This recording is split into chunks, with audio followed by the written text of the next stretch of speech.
Estamos aqui no Sushi Business, eu, Diego Lobulo. Eu, Vini Queda. Eu, Sasaki.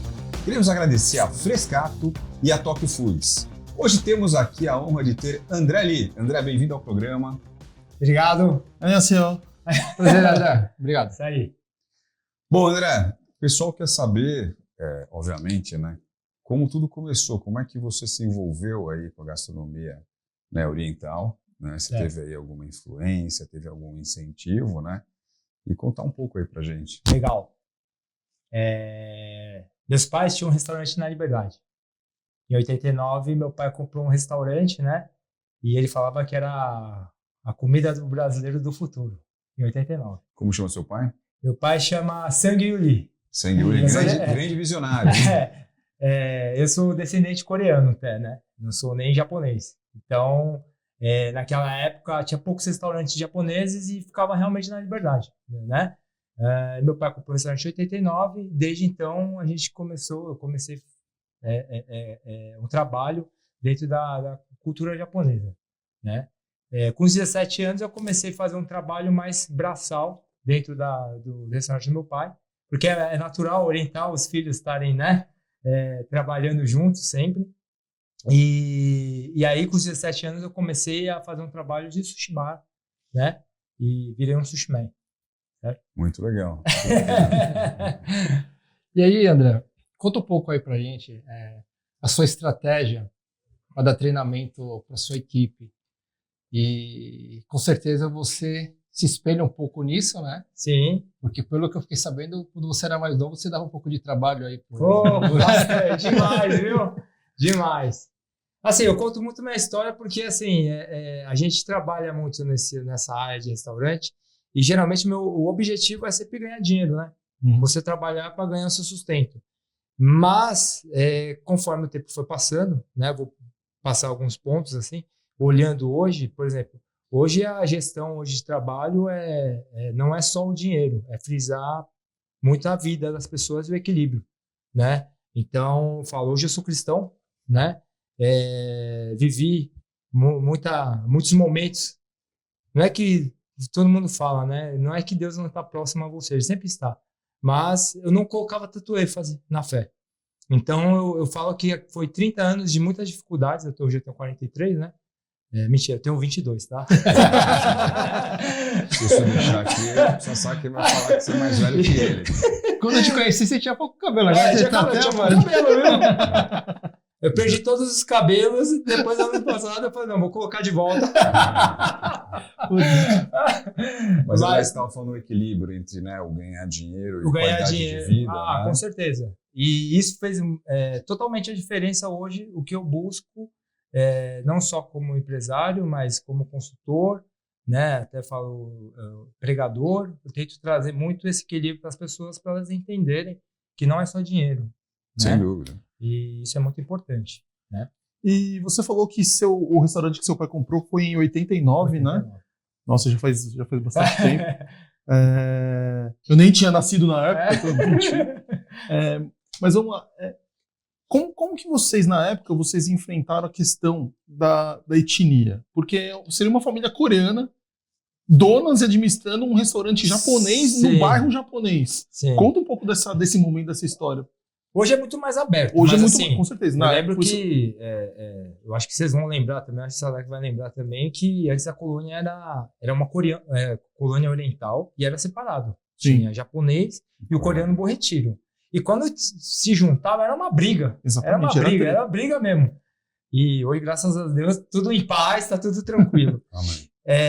Mas assim, é uma coisa muito, eu falo que visão do meu pai como empreendedor, porque ele via um negócio muito bom no futuro, né? Como minha mãe sempre cozinhou, então ela queria abrir um negócio e meu pai falou, vamos abrir um restaurante japonês. Que naquela época tinha muitos preconceitos, tá? Porque nenhum sushi man passava o que ele realmente, o dom dele, o talento dele, né? Era uma briga para você aprender. E era difícil, eles não ensinavam, né? Então você ficava muito tempo, eles não ensinavam igual hoje. Hoje é muito, muito fácil o chefe pegar uma pessoa, começar a trabalhar do lado do chefe e ele conseguir passar os talentos, né? Comparando antigamente. E assim, no começo foi muito difícil, mas assim, eu falo assim, foi muito adaptável, né? Com o tempo que eu via, mas eu via muito minha mãe presente no restaurante, né? Então, assim, a gente acabava indo para o laço japonês e parando de andar com a parte da sociedade coreana, né? E meu pai tinha uma influência muito grande na época com a Associação Coreana, né? Então, ele tinha esses dois lados. Aí meu pai ficava mais nessa questão com os coreanos. Chegou um ponto que meu pai sempre tinha um restaurante, o pessoal ia lá, todo mundo gostava, o oriental gostava, né? Fazer aquele network da época, mas assim, ficou muito a minha família presa na parte do restaurante, e meu pai, ele acabou ficando mais do lado da Associação Coreana, até que eles se separaram. Aí quando ele se separou, meu pai foi para a Coreia, né? E aí, a questão de sociedade, né? Ele teve 10 negócios e perdeu todos com sócio. E aí ele tentou ir para a Coreia, que foi um momento que ele volta, né? E foi o momento que ele volta quebrado e ele pega o restaurante e fala, agora você tem que trabalhar, e foi assim que comecei a trabalhar com eles. Né? Que legal, cara. André, hoje você como consultor, né? Essa coisa aí, né? Esse embate, essa luta aí, tanto nos bares e restaurantes. Quais são os principais desafios que você enfrenta aí como consultor no setor? Uma coisa que, quando eu falo assim, e os empresários vêm falar, é a mão de obra. Né? Então, acho que é o primeiro... Você não é o primeiro a falar aqui. É o primeiro, mas realmente. Realmente. É o momento e o que os empresários falam muito. A maior dificuldade hoje é mão de obra. Né? Eu falo que é o primeiro ponto que eu vejo que tem essa dificuldade. Né? Para empreender, primeiro eu sempre falo para eles, né? Pô, você é empresário, você tem que lidar com essa situação, senão você não vai conseguir ser empresário, você vai ficar maluco, entendeu? E é uma coisa que você tem que se adaptar bem, né? Segundo ponto que eu vejo é a questão das altas dos produtos, porque antigamente no meu pai era R$5 o quilo do atum. Hoje, na época também não tinha esse fator de classificação, né? Então o atum era atum, então vendia um preço, era R$5, era R$5. Hoje não, você tem as partes do atum, que muitas vezes é dividida em preços diferentes, né? Então já a precificação de valores é muito maior do que... Serviço, precificação e... E eu vejo que tem a terceiro ponto, que é o quê? São os produtos, eles têm o quê? Os problemas naturais, que é um outro ponto que chegou a agravar e vai influenciando o decorrer dos outros segmentos, né? Isso é muito claro, assim, que eu vejo que tem a dificuldade surge mesmo, né? No setor como um todo. No setor. Tem muito. André, explica um pouco da transição dessa época de estar trabalhando com seus pais, certo, até os dias de hoje, né? Com o Nagairô e após o Nagairô. Tá. Primeiro a gente vai falar um pouco de superação de vida, né? Porque quando eu tinha 17 anos eu trabalhava com meu pai, eu abri a mão dos estudos para trabalhar, por causa do dinheiro. Eu era viciado em jogo, bebia bastante, né? E sempre tive amigos que influenciavam muito isso.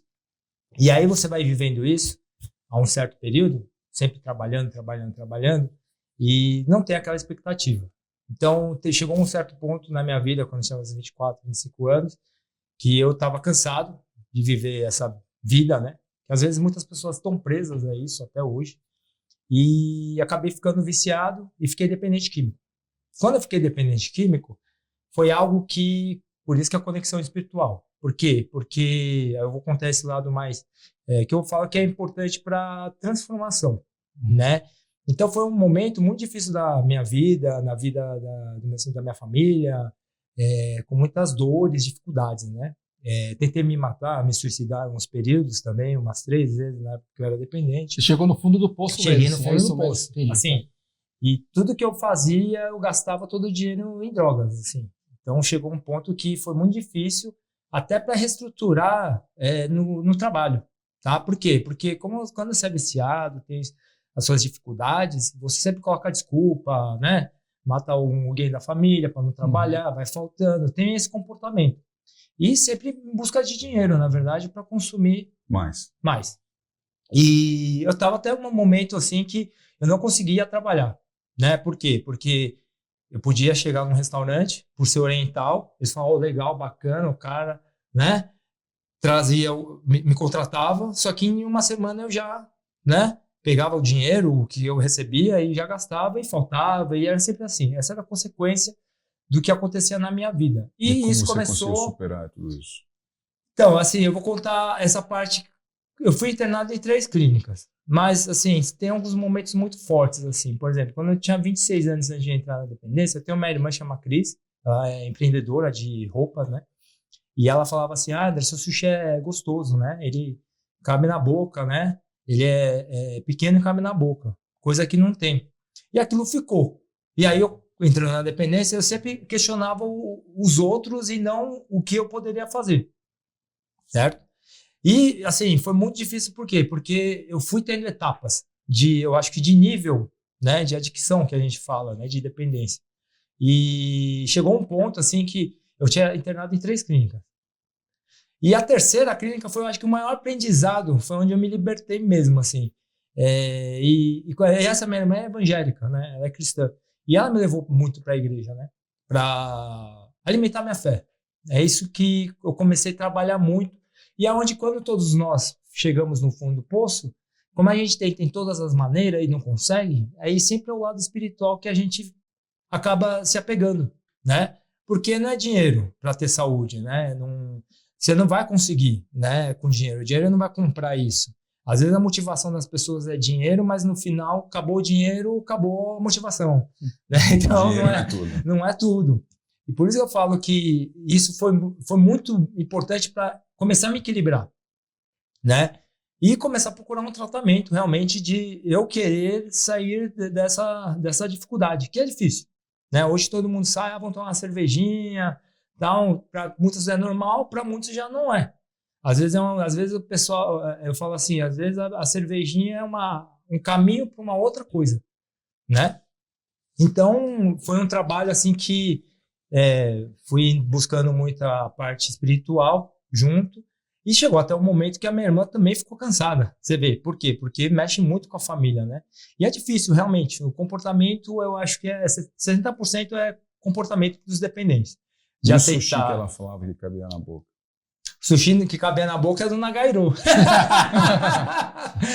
Mas, ó, eu falo assim, eu fiquei internado numa clínica com 360 pessoas. Tá? Eu acho que foi o maior aprendizado para mim, como pessoa, para estar hoje até sentado aqui conversando com vocês. Foi sua melhor escola, então? Foi bastante, porque eu aprendi a ter o autocontrole. Uhum. Tá? Então, assim, era 360 pessoas, 60 tinha uma ala que era aquelas que não queriam ser internados e 300 que vinham voluntariamente e involuntariamente. Tá? E era uma clínica em Araçoiaba. E aí foi um momento que eu conto muito numa passagem, né? Que eu estava lá dentro de uma sala, era um culto, era uma forma de troca de crachá, porque tinha níveis de crachás pela chegada da pessoa, o tratamento era de 1 ano. Eu estava no vermelho, estava mudando para o amarelo.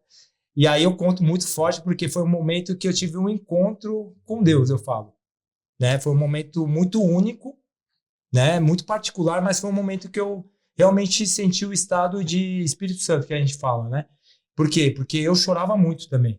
Eu não sabia o motivo, eu chorava muito, tremia muito, né? E foi um momento de direcionamento. Eu estava numa sala, tinha 4 janelas. A segunda janela, ela começou a balançar, não tinha vento. É perto de Sorocaba, é calor pra caramba, sabe?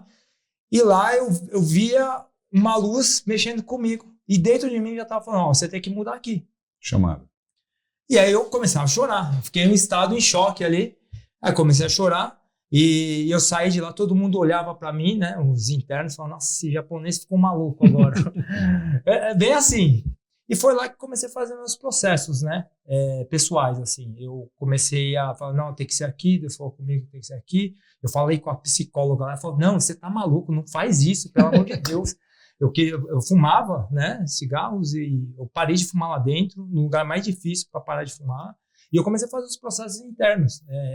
Eu sempre fui uma pessoa muito nervosa, sabe, explosiva, não tinha paciência. E aí Deus colocou uma estratégia dentro de mim, ó, você vai ser o último a comer. Caramba. E que sorte do Nagairu, né? Porque se ele pega o André da outra época, imagina. Eu nem ia estar. Eu conto essa passagem, eu nem ia estar no Nagairu. Eu falo assim, eu não ia ter direito de estar lá. Primeiro ponto que eu não ia conseguir nem chegar lá. Uhum. E esse aprendizado foi importante por quê? Para a ponte de recomeçar minha vida. Porque eu aprendi que o problema era eu, entendeu? E aí, com os 30 anos, eu saio da clínica, né? Família tudo apreensiva, né? Fica, nossa, ele saiu, e agora, meu Deus do céu, né? Fica todo mundo cheio de dívida, devendo para um monte de gente. E eu falei, simplesmente, eu não vou focar no dinheiro, eu sei que eu tô devendo, né? Mas eu vou focar para eu começar um mercado de novo. E sempre coloquei Deus na frente, orando, pedindo direcionamento.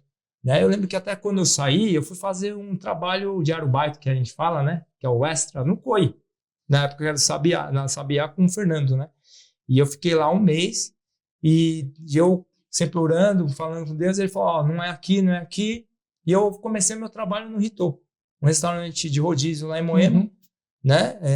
Na época muito conhecido no segmento de rodízio. E eu comecei como ajudante. Eu voltei lá como ajudante, não fui como sushi man, que eu poderia chegar e falar, sou chefe, sou formado em gastronomia, eu quero ser um chefe de sushi. Poderia ter tudo isso, mas eu via que era a minha reconstrução de vida. E eu falava, com Deus é tudo muito rápido. Aí virei ajudante, em 2 meses virei chefe do sushi bar, em 6 meses já estava virando o chefe executivo da rede. Sempre trabalhando, focando, não estava pensando mais em questão de dinheiro, estava pensando em crescimento mesmo, e sempre orando, colocando direcionamento, né? E sempre teve provas, né? Durante esses 3 anos. E foi o momento mais importante para a minha virada, foi em 2016, quando realmente... É algo que foi igual ao ano passado, quando eu saí do Nagairu, sabe? Eu falo que quando você já tem a experiência de ter a conexão, ele sempre vai mexer com você. E lá ele começou a mexer comigo que eu iria sair em algum momento. Eu conto a passagem de 2016, porque foi desde o começo do ano a minha saída do Ritô. Eu saio em novembro e eu entro no Nagairu em 2016, dia 1º de dezembro. Olha né? só. E quando eu começo o Nagairu, ele já existia em Alphaville, com o meu sócio, o antigo sócio atual, mais um outro sócio. Era um restaurante que não tinha nome, não tinha um mercado tão aberto, não tinha um crescimento com o que é hoje. E eu comecei o trabalho no D&D, 50 metros quadrados, né? Em 2016, abrimos lá, 2017, em fevereiro, dia 14 de fevereiro, abrimos em 2017. E ali começou um trabalho, que eu falo que é aquele trabalho. Eu fico falando assim, aquele foi a maior lição que você tinha que ter. Por quê? Porque a empresa não tinha condições financeiras para pagar. Então, quando você vai fazer uma entrevista e extrair as pessoas ou a mão de obra, você não tem condição financeira para pagar aquela mão de obra. Então, a mão de obra qualificada já, eu não consigo extrair.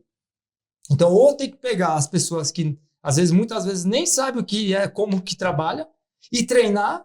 Então, foi a maior lição de estar preparando mesmo. Porque realmente foi uma época muito difícil, principalmente os 3, 4 primeiros meses, porque eu trocava muita gente. Então, eu tinha que me preparar e ficar fazendo aquele trabalho e estar 24 horas num restaurante, né? E em junho, mais ou menos, as coisas começaram a melhorar.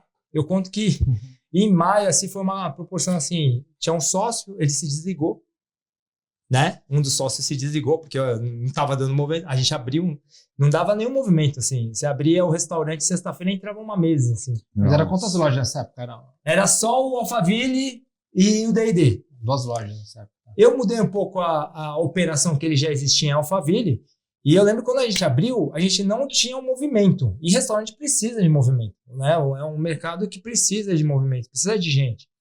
E foi uns 2 meses muito difícil.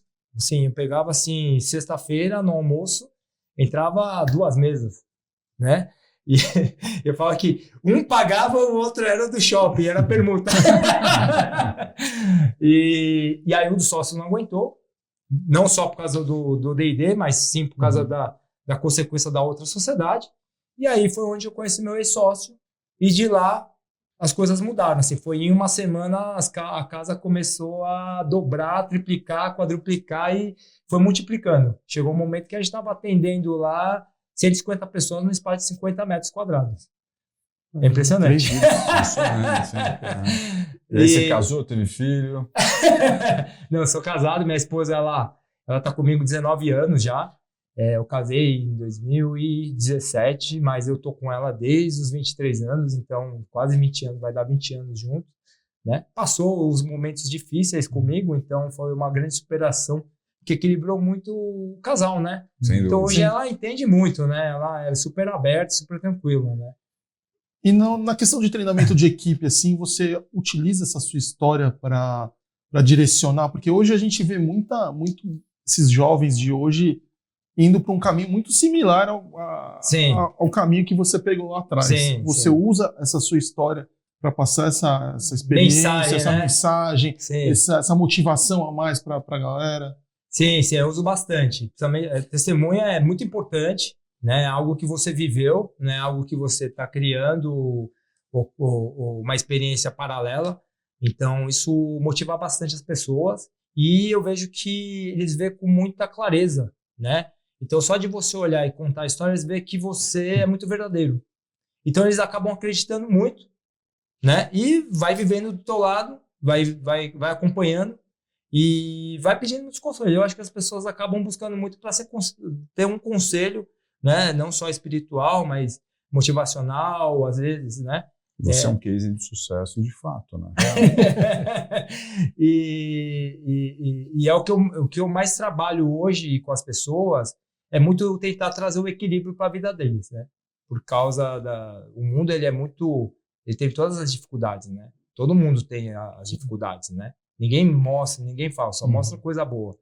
E muitas vezes as pessoas, elas ficam tão presas, né? Nas dores, nas dificuldades, que elas não conseguem se abrir para qualquer um. E é o momento que eu tento fazer um trabalho dentro da empresa para que eles, com o tempo, com paciência, comecem a criar, né, esse estágio de um pouco de confiança com você. E aí você consegue fazer um trabalho e consegue levantar muitas pessoas.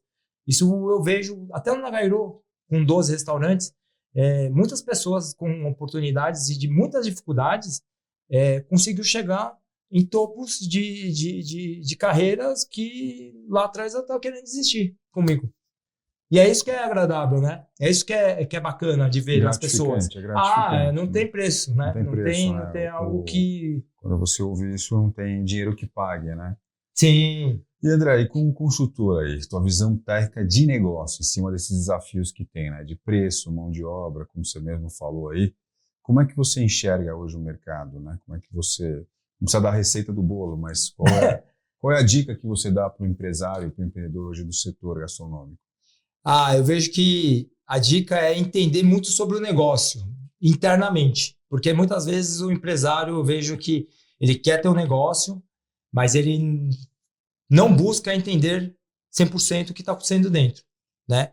Eu acho muito importante essa parte operacional e gestão de pessoas, porque muitas vezes vem por outros, né? E muitas vezes eles tomam decisões erradas, ou muitas vezes eles erram, né? Nesse sentido de tomar as decisões. Eu vejo que quando você está internamente dentro, você tem que confiar nas pessoas, acreditar nas pessoas, mas eu vejo que o negócio ele começa a ser sólido, independente dos problemas, das dificuldades. Eu acho que não é só isso que a gente tem que colocar como desculpa ou como um problema. Porque eu falo assim, a gente está para resolver problema. Então, se você quer ter um negócio, ter um restaurante, você tem que entender que o restaurante, os momentos que vai vender, os finais de semana que você não vai ter, às vezes você vai ter que estar lá. Não precisa estar 100%, mas você tem que estar muito aberto para isso, né? E isso eles têm que ter. Conforme as coisas vão crescendo e vai mudando, eu falo assim, a gente tem que estar preparado para mudanças, né? Aí você começa a sair operacionalmente, mas você está com um time fazendo esse papel, realmente, aí você vai ver que as coisas é diferente. E eu vejo que as pessoas têm essa dificuldade de falar, não, as coisas só funcionam comigo. Mas não é, entendeu? Tá certo, eu também concordo, mas também você não vê o lado da pessoa, ou o empresário que fala isso, porque ele não vai ter vida também, vai começar a questionar, vai achar tudo ruim, e às vezes a decisão errada pelo emocional é muito grande, né? A falha. É isso que eu vejo que no mercado você tem que ter para ter esse negócio que é restaurante, bar, é uma coisa que você tem que estar bem aberto para isso. Sim. E hoje em dia, assim, para você transmitir a sua mensagem para os colaboradores, né, pela sua história, você tem uma história de vida que é convincente para todos eles. Né? Sim, sim. Para quem não teve essas dificuldades, por exemplo, que você teve essa história, né? Ex-dependente químico, você acredita que para você poder ser uma pessoa para transmitir uma mensagem para o seu colaborador, qual que seria uma outra forma uma de outra forma, incentivar? Geralmente, quando eu não falo sobre testemunho, eu sempre trago uma palavra, né? Às vezes muito do bíblico, tá? Para aquele momento que eu estou vivendo, né? Então, por exemplo, vou dar um exemplo. Estou com problemas de fofoca e intriga. Aí eu puxo um versículo da palavra, em cima do versículo eu falo sobre o assunto. E em cima desse assunto eu consigo falar e abrir muitos caminhos de motivacional, de relacionamento, de muitos outros assuntos para que a pessoa, o colaborador que está escutando, entenda de uma maneira, né? Para que ele fale, nossa, faz sentido. Para que eu vou ficar do lado do fofoqueiro? Tipo algo assim, entendeu? Entendi. Então eu tento trazer caminhos também motivacional para que a pessoa não se alimente com algumas coisas que acontecem no dia a dia, né? Então são pontos importantes para você motivar, falar com o pessoal que está dentro da tua brigada, né? É um ponto que também eles gostam muito, né? É a oração. Então às vezes tem lugares que eu oro e o pessoal adora, né? Porque já traz, às vezes a pessoa está carregada, né? Está cansada, pega um metrô desde manhã, lotado, já está reclamando, já está nervoso. Aí você chega lá, ora e a pessoa já fica mais tranquila, sabe? Então você com a sua oração, digamos assim, você acaba pregando, de certa forma, pregando no bom sentido, eu digo, Sim. né? Mas incentivando a pessoa, motivando o coração, blindando ela com o versículo. Sim, né? sim. E, digamos, deixando ela mais fluida para poder fazer o que ela precisa, que é propagar Exato. no seu negócio. É isso? Exato, porque aí você vai deixar eles mais tranquilos, mais leves, né? E as coisas vão funcionar muito bem. Porque, igual eu falo, você vai para um restaurante, a gente não sabe, mas ao mesmo tempo o que o garçom passou para estar lá. O que ele está passando. Imagina ele ter que atender 100% Sorrindo. Porque se não está sorrindo, ele vai reclamar no Google. O cara tá fechado. É assim. Então, trazer isso é importante para a pessoa estar, né, mais equilibrada, né? Tem momentos que é muito difícil mesmo, a pessoa passa uns bocados, né? E aí é onde que o gestor tem que estar preparado para sentar com ela e, às vezes, é igual eu falo, não cobrar, conversa com a pessoa, né? Eu falo assim, alguma coisa para ele, não é cobrar a pessoa, né? A gente conversar, entender o lado deles, né? Eu acho que é muito importante, mesmo que é uma pessoa com consequências muito difíceis, aquele momento que você conseguir tocar no coração da pessoa, ele vai entender o teu lado e vai conseguir te entregar o que você tanto espera da pessoa. Mas né? isso dava certo com a brigada, com a equipe. E na reunião de sócios, isso também entrava em pauta? Olha, o sócio, assim, porque o que eu conto, assim, a gente foi abrindo restaurantes, né? Então, por exemplo, em 2017 foi o Allianz, o segundo restaurante comigo, né? A gente estava com 3. Aí a gente abriu o Moca, tá? E o mesmo sócio. O Golden, em São Bernardo, a gente abriu. Aí veio a pandemia, que foi um momento muito difícil para todos os restaurantes. A gente já estava com o restaurante no meio da obra, parou. E aí teve que chamar alguém, aí chamou o pessoal, né? Ele chamou uns sócios. Ali foi o primeiro restaurante com sociedade, tá? Mas pelo momento mesmo, para poder fazer o restaurante. E depois os outros foram abrindo consequentemente. Hoje, provavelmente ele deve estar com outros sócios em contratos, né? Mas assim, com sócios eles já sabiam, né? Que eu sou cristão, coloco Deus sempre. O meu sócio, ele sempre deixou isso muito claro, muito tranquilo. Mas eu falo que assim, na pandemia foi um momento que eu comecei a falar mais da palavra. Porque foi um momento que Deus me direcionou, falou, o pessoal está precisando escutar. Precisa escutar porque eles estão... Foi um momento muito difícil para muitas pessoas que trabalhavam nessa área, né? Não só os donos, né? Sim. Os colaboradores em geral. E foi um momento que eu comecei a fazer muitas, eu falo assim, reuniões motivacionais. Nem estava prego, porque o pessoal fala que prega, mas eu prego na igreja, vou na igreja, consigo falar, abro bem, consigo ser mais aberto, né, espiritual. Mas nos negócios, eu sempre motivava, falo o versículo, mas sempre falo, né? Não é religião, é fé. E deu certo, né? E deu certo. Deu certo. Até hoje, todos os colaboradores, eu tenho contato com todos. Não, e você tem falado muito na questão da sua fé, na questão da palavra, mas naquele momento mais difícil da sua vida, tirando Deus, obviamente, quem foram as pessoas, no caso, que te ajudaram, principalmente profissionalmente? Assim, que te falaram, eu vou te dar uma oportunidade, eu vou te ensinar, vou te dar o caminho. Olha, vou ser bem sincero, muito difícil de falar, porque não teve uma pessoa que me apoiou profissionalmente, assim. Né? Sua esposa. Minha esposa me apoiou, assim, no segmento de... Foi a última pessoa que, né, falou comigo, falou, ó, se você não se tratar, não aguento mais, eu vou terminar o nosso relacionamento. Isso foi um dia que estava em casa e foi no momento que eu falei, não, tá bom, vou me internar. Era a última, foi a terceira. Mas no trabalho, hoje minha esposa é super incentiva, todo mundo me incentiva, mas realmente foi uma coisa muito direcionada espiritualmente. Muito difícil, não tinha ninguém que falou assim, ó, vai nesse lugar, vai trabalhar aqui, vai fazer alguma coisa, porque naquele momento todos que estavam próximos estavam muito desconfiados, né? Ele acabou de sair da clínica, dependente, já errou 2 vezes. A terceira é muito fácil.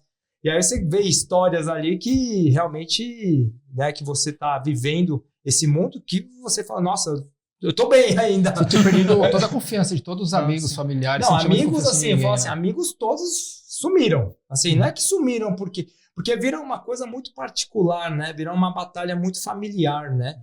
Alguns amigos próximos tentaram me ajudar, mas teve um momento que eu falo assim, teve que se afastar. Então, hoje, depois de 13 anos, esses mesmos amigos que viram a dificuldade, eles estão juntos hoje, né? Até pela união dos filhos, né? É impressionante, né? As filhas estão tudo com o mesmo tamanho, então junta mesmo, né? E aí você vai vivendo momentos que naquela época eles tiveram que viver a vida deles, né? Porque é complicado você pegar uma dor de um amigo e fazer tudo e chega uma hora que não vira mais só batalha, vira uma batalha familiar, né? E até minhas irmãs estavam... Eu tenho 4 irmãs, né? A batalha era sua, né? Na verdade. Você vê.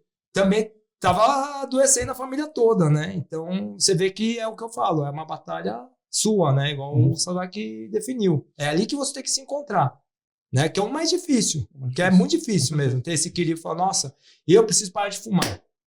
Quem fuma sabe, é difícil. Se fosse fácil, não para. Não precisa prometer, você para. Concorda? Sim. Parar de fumar até para, mas parar de comer a gente não para, não né? Para, jamais. E aí me fala de comida, então. Vamos falar de comida agora, né? Qual é a sua comida preferida? Minha comida preferida, eu falo assim, é churrasco. Mais um. A gente já tem a tabelinha Sim, aqui, ó. Churrasco tá ganhando disparado aqui, viu? Porque eu acho que acho que todos que trabalham com comida japonesa vê o pescado cru, é muito difícil ter o grelhado, o churrasco, entendeu? Então, folga é o quê? Churrascaria. É verdade. Então é churrasco brasileiro, não é bulgogi, não é bulgogi, né? Então tá bom. Não, comida coreana, minha mãe cozinha muito bem. Então, eu sempre comi muito com a minha mãe, em família, assim, né? E ela cozinha muito bem, né? Então, assim, coreano, quem gosta mais é parte da minha esposa, né? Ela é japonesa, ela não é nem coreana, né? e ela gosta muito de comida coreana, né? Amigos também. Então, a gente acaba indo para restaurante coreano por causa das amizades, que são japoneses. Meus amigos são todos japoneses, a maioria. E aí, a gente vai comer. Vamos para o restaurante coreano. Todos querem comer comida coreana. Tá bom, vamos. É assim. Mas é churrasco. Não é à toa que o sushi está dentro das churrascarias hoje. É impressionante. Viu? Não, mas você vê, o sushi está em todo lugar. Abre mais que churrascaria hoje. Bem mais churrascaria. Bem mais, Isso aí. E também tem o sushi adaptado na culinária coreana, né, André? A diferença é que eles não usam tanto o shoyu, né? Eles usam um gochujang, né? Como base, né? Que é aquela soja meio apimentada. E eles falam assim, come tudo, né? Mas a diferença mesmo é o gochujang que eles comem, tá? Bom, André, a gente tem uma pergunta aqui que você já respondeu, né? De certa forma, porque você é o próprio legado. A gente está falando de legado, né? O legado em vida e que você gostaria de deixar para as pessoas. Mas já que você vivenciou esse legado, mas você vai responder isso. Tá? O legado do André Lee, tá? Que você gostaria de deixar aqui de mensagem para todos. Você vai responder olhando para aquela câmera ali. Aquela câmera aqui. Aquela aí que o Léo está apontando, nosso diretor. Vamos lá. O legado é não desistir, sempre persistir, cuidar de você mesmo, tá? Porque eu falo assim, o maior inimigo é você, com você mesmo. Então você tem que ter essa visão de realmente ter esse caminho de uma mentalidade aberta, que possa estar sempre sonhando, tendo suas metas.